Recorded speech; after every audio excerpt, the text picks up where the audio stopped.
بسم الله الرحمن الرحيم السلام عليكم ورحمة الله تعالى وبركاته داود الكسر وهذا قضبضة وركها عيارها قوة وين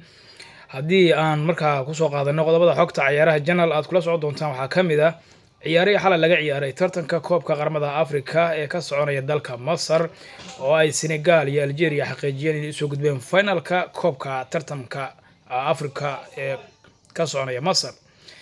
waxyaabo kale dhanka suuqa kala iibsiga ciyaartoyda ka soconaya ama ka cusubna waxa kamid ah ciyaaryahan Majid Delight berito oo talaadaha ayuu caafimaadka si rasmi ah ugu maraya kooxda Juventus ee dalka Talyaaniga ka dhisan isagoo 70 milyan halka ugu dhaqaaqaya Real Madrid waxa ay Napoli u sheegtay in ay 48 saacadood wax ka yar ay ku cadeyso dalabkeeda ku aadan doonista ciyaaryahanka Real Madrid ee James Rodriguez waxa kale oo qodobada qayb ka noqon doona macallinkii hore ee Chelsea iyo Manchester United iyo kooxo badan ninka lagu magacaabo Jose Mourinho waxa uu markaa baranaya luqadda dalka Germany si uu Jose Mourinho uu qayb uga noqdo macallimiinta dalka Jarmalka kooxaha halka ka dhisan ayuuna doonayaa la yiri in koox uu maamulo oo halka ka raadsado qodobada kuwa kale ayaan idin hayaa daawadayaal soo dhawaada aan ku bilaawna ciyaarihii laga ciyaaray tartanka Afrika ee ka soconaya Masar xulka qaranka Senegal ayaa si dariiqaya kaga badbaaday oo kaga baxsaday xulka qaranka Tunisia oo muujiyay markaasi in uu mintid yahay oo u dagaalamayo inuu soo gaaro boos muhiim ah ee tartanka 9 daqiiqo ciyaarta loogu talagalay waxba gool iskama dhalin labada kooxood ama labada qaranna waxa ay lumiyeen laba fursadood oo gool kulaadyo loo dhigay oo labaduba waa iska qasaariyeen waa laga qabtay 9 daqiiqo markay dhamaatay ciyaarta waqti caadiga ahaa 30 daqiiqo dheeraad ah ayaa lagu daray Senegal iyo Tunisia daqiiqadihii lagu daray qaybtii hore ayaa xulka qaranka ee Senegal waxa gool cawaaqib ah markaasi ama caaqibal u dhaliyay mid kamid ah ciyaartoyda qarankaasi oo gool madax markaasi qarankiisu dhalishay hal iyo eberkaas ayay ciyaartu ku dhamaatay oo Senegal iyo hogaamiyahooda Sadio Mane ay ugu soo gudbeen wareegga xiga ama finalka koobka Afrika ciyaarta xigtay waxa ay ahayd ciyaartii xiisaha leh ee dhexmartay xulalka Algeria iyo Nigeria labada xul waxay ahaayeen laba qaran oo adag awood leh fiiro kulamadii hore ay soo ciyaareen kuwaas oo markaa isha si gaar ah loogu wadahayay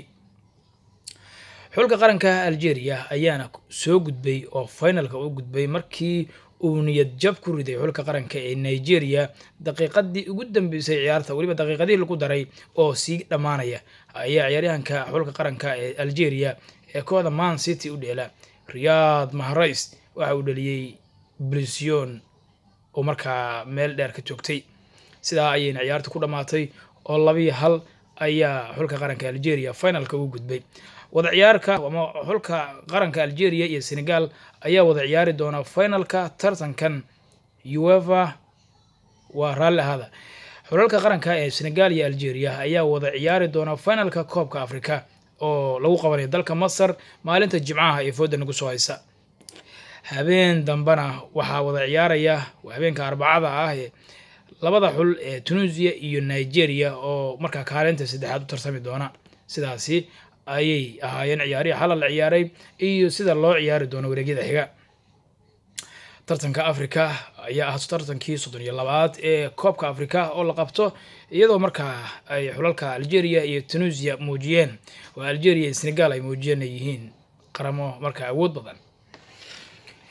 dhanka iyo suuqa kala iibsiga ciyaartoyda marka aynu fiirnana xidiga xulka qaranka ee Holland iyo kooxda Ajax difaaca uga dheela ee Majid Delight ayaa maalinta berita oo talaada ah waxa la xaqiijiyay in uu caafimaadka u mari doono kooxdiisa cusub ee Juventus ajuusada Talyaaniga ayaa ku dhameysay heshiiska xidigani 70 milyan oo gani oo ay kooxda Ajax markaa uga sabrayso kabtankeedii xulka qaranka Holland ninka u dhashay ee Majid Delight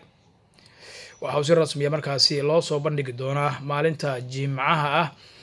xidigani xulka qaranka Holland iyadoo berito oo markaa caafimaadka u marayo kooxdiisa isla markaana uu ka mid noqon doono ciyaartoyda Juventus ee markaa u safri doona ciyaaraha saaxiibtinimo ee markaa ciyaarayaan oo isugu diyaarinayaan horyaalka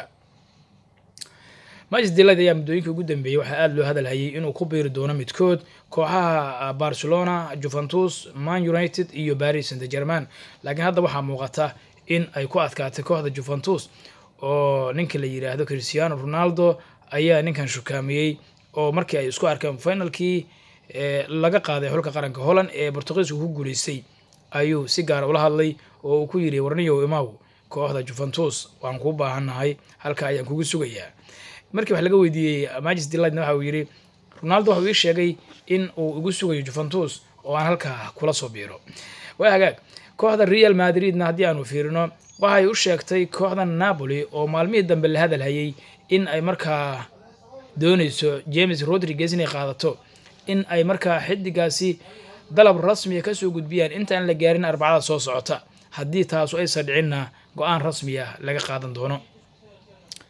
macalinka kooxda Napoli ee ninka lagu magacaabo Ancelotti oo macalinkii hore Real Madrid iyo Bayern Munich ayaa doonaya inuu James geeyo kooxda Napoli James qodiisu waa uu doonaya inuu markaa macalinkiisa hore kula biiro Napoli laakiin Juventus ayaa waxa la leeyahay aan dalab rasmi ah oo lagu qanci karo wali soo gudbin waa Napoli raali hada sida daraadeed Atletico Madrid ayaa baa la leeyahay haatan koox ugu cadcad oo inay qaadato xidiga ku sii dhawaanaysa si aan caadi ahayn ayay waxa la yiri u xiisaynaysaa inay bedelka Griezmann ka dhigto James Rodriguez 42 milyan oo gini ayay Real ku doonaysaa xidigan reer Colombia inay ku hesho Atletico waxa la leeyahay lacagta ayay diyaar la tahay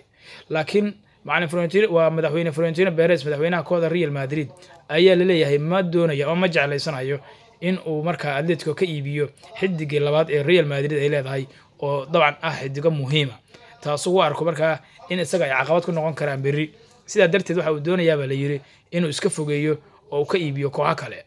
Napoli ayuu markaa u sheegay oo ma uu u diray fariin ah in ay dalab rasmi ah soo gudbiyaan inta aan la gaarin Arbacada haddii ay doonayaan adeega xidigaasi wargeysada ka soo baxay dalka Talyaaniga ayaana sida qoraya Saka oo sheegaya Real Madrid inay waqti u qabatay kooxda Napoli si ay markaa ula wareegto xidigaasi Eden Hazardna waxa la yiri waxa uu dooqday in uu xirto lambarka 23aad ee kooxda Real Madrid mar wax laga weydiiyay sababta ku kaliftay inuu lambarka dooqdana waxa la yiri waxa uu leeyahay koobka lambarkaasi waa lambar muhiim ah oo kooxda waxa hore ugu xirtay David Beckham xidiga xulka qaranka Ingiriiska waxa sidoo kale uu aad u daawadaa la yiri Eden Hazard ciyaaraha NBA-da ee dalka Mareykanka iyadoo uu taageero weyn u yahay haliyeeyo ciyaaraha NBA-da oo lambarka 23aad xirtay marka sida daraadeed waxa la leeyahay lambarka 23aad aad buu u jecel yahay Eden Hazard inkastoo lambarka buuxa ee diyeeshaha uu soo xirtay kooxihii uu soo ciyaaray ee Chelsea Lille iyo xulka qaranka ee Belgiumka marka sidaas waxa la ogaaday in Eden Hazard uu xiran doono lambarka 23aad inkastoo la leeyahay lambarka 7aad ayuu iyada qudheeda xiran doonaa waa hagaag daawadayaal inta waxaan ku soo idleynayaa wararkii ugu dambeeyay ee dhanka sportiga oo markaa aan idin la socodsiinayay channelka xogta ciyaaraha ayaan idin soo gudbin doonaa mar walba wararka ka cusub dhanka sportiga mahadsanideen